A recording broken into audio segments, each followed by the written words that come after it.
Τώρα στην παρέα μας έχουμε δύο αδέρφια από το Καζακστάν. Είναι πόντιοι με μια οδύσσια στην ζωή τους. Τους καλωσορίζω. Είναι ο Νίκος και ο Γιάννης Γεωργιάδης. Καλώς ήρθατε.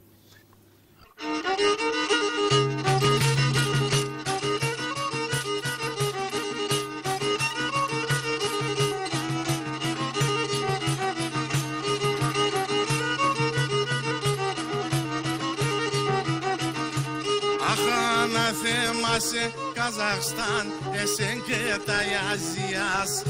Αναθέμασε Καζαχστάν, εσέν και τα Αζίας. Σα Αζία σε χάθανε παλικάρια παιδιά. Σα Αζία σε χάθανε παλικάρια παιδιά.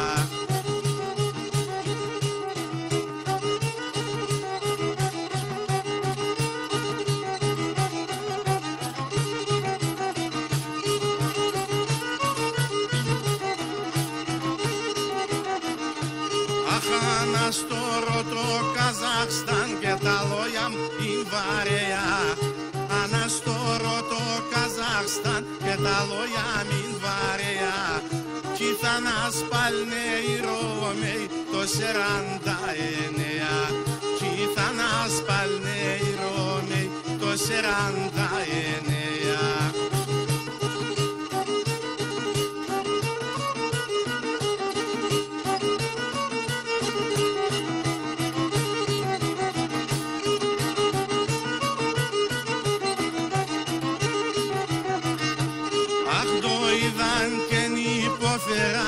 Φυλακές εξορίας, το είδαν και υποφέραν φυλακές εξορίας και τσατσάλι και πεινασμέν έχτιζαν πολιτείας και τσατσάλι και πεινασμέν έχτιζαν πολιτείας.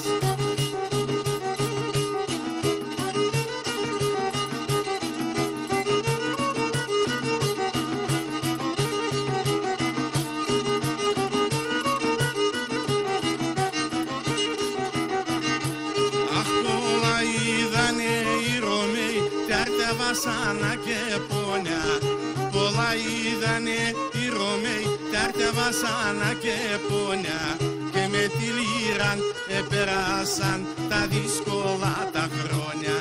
Με τη λύραν επεράσαν τα δύσκολα τα χρόνια.